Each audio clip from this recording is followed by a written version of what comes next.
एक भागवत जी की चर्चा पाताल लोक से होकर आई है, एक भागवत जी की चर्चा ऊर्ध्व लोक से होकर आई है।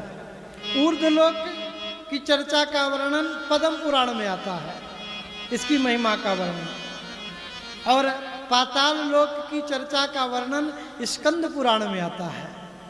ऊर्ध्व लोक की भागवत जी की कथा की चर्चा इस प्रकार है। भगवान नारायण ने ब्रह्मा जी को सुनाई भागवत, ब्रह्मा जी ने चतुश्लोकी भागवत नारद जी को सुनाई, नारद जी ने चतुश्लोकी भागवत वेदव्यास जी को सुनाई, वेदव्यास जी ने चतुश्लोकी भागवत का विस्तार किया और 18,000 श्लोकों की संहिता बनाकर तैयार कर दी। वेदव्यास जी ने इस भागवत जी का अध्ययन गुरुदेव सुखदेव जी महाराज को करवाया है। सुखदेव जी महाराज ने परीक्षित राजा को माध्यम बनाकर भागवत जी का प्रचार प्रसार किया है। एक और सुंदर परंपरा आती है जिसका वर्णन स्कंद पुराण में आता है।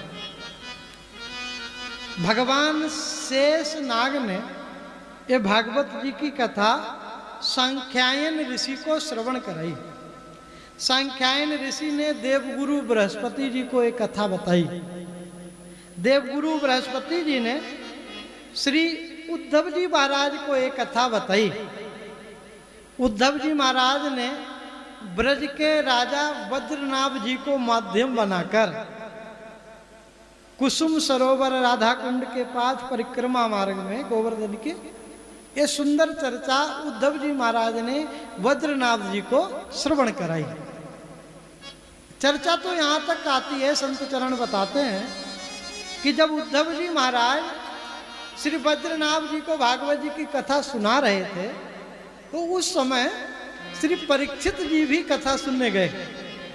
हस्तिनापुर से परीक्षित जी कथा सुनने गए गोवर्धन में, परंतु घटना ऐसी घटित हो गई, हस्तिनापुर में कुछ उत्पात होने लग गए।